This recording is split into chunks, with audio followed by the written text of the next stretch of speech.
ఇటు ఖమ్మం జిల్లాలో మోంతా తుఫానుకు సంబంధించి ఎఫెక్ట్కి సంబంధించి మరి ముఖ్యంగా జిల్లా వ్యాప్తంగా ఎడతెరపు లేకుండా వర్షాలు పడుతున్నాయి, ఉప్పొంగి ప్రవహిస్తున్నాయి వాగులు వంకలు.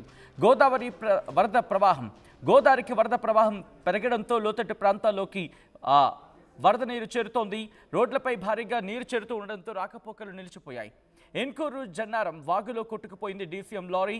అంజనాపురం బ్రిడ్జ్ దాటుతూ ఉండగా నీటిలో చిక్కుకుంది ఈ లారీ. లారీతో పాటు కొట్టుకుపోయారు డ్రైవర్. దానికి సంబంధించిన బ్రేకింగ్ న్యూస్ చూస్తున్నారు. ఇటు మోంతా తుఫాను ఎటువంటి బీభత్సాన్ని సృష్టిస్తోందో మనం చూసాం. ఖమ్మం జిల్లాలో మోంతా తుఫాను ఎఫెక్ట్కి సంబంధించిన ఆ విజువల్ మీరు చూస్తున్నారు. అటు జిల్లా వ్యాప్తంగా ఎడతెరపు లేకుండా వర్షం పడుతూనే ఉంది.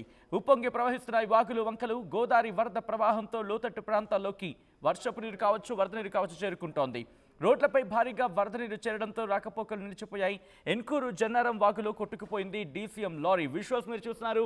ఆ డీసీఎం మరి ముఖ్యంగా లారీ ఆ వాగులో ఇరుక్కుపోయిన విజువల్స్ మీరు చూడొచ్చు. వెంటనే అక్కడున్న స్థానికులు కావచ్చు, రెస్క్యూ టీం కావచ్చు వెంటనే రెస్పాండ్ అయ్యే ప్రయత్నం చేసింది. ముందుకు వచ్చే అని చెప్పి వాళ్ళు అక్కడ సిగ్నల్స్ ఇస్తున్న సందర్భం ఎప్పుడు మనం మాట్లాడుకుంటూనే ఉంటాం.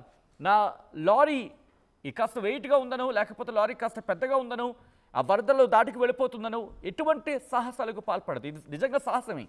ఎందుకంటే ఒక కారు, లేకపోతే ఒక సైకిల్, ఒక bike, what ever it may be, చిన్నదా పెద్దదా అని సంబంధం లేదు. వరదకి వాటితో సంబంధం లేదు. కొట్టుకుపోతూ ఉంటాయి. పెద్ద పెద్ద లారీలో కొట్టుకుపోయిన సందర్భం. అటువంటిది డీసీఎం ఒక లెక్క. దానికి విజువల్ మీరు చూడొచ్చు. ఆ వాగులో ఆ లారీ కొట్టుకుపోతుంది. దాంట్లో ఉన్న డ్రైవర్ కూడా ఆ వాగులో కొట్టుకుపోయిన సందర్భం.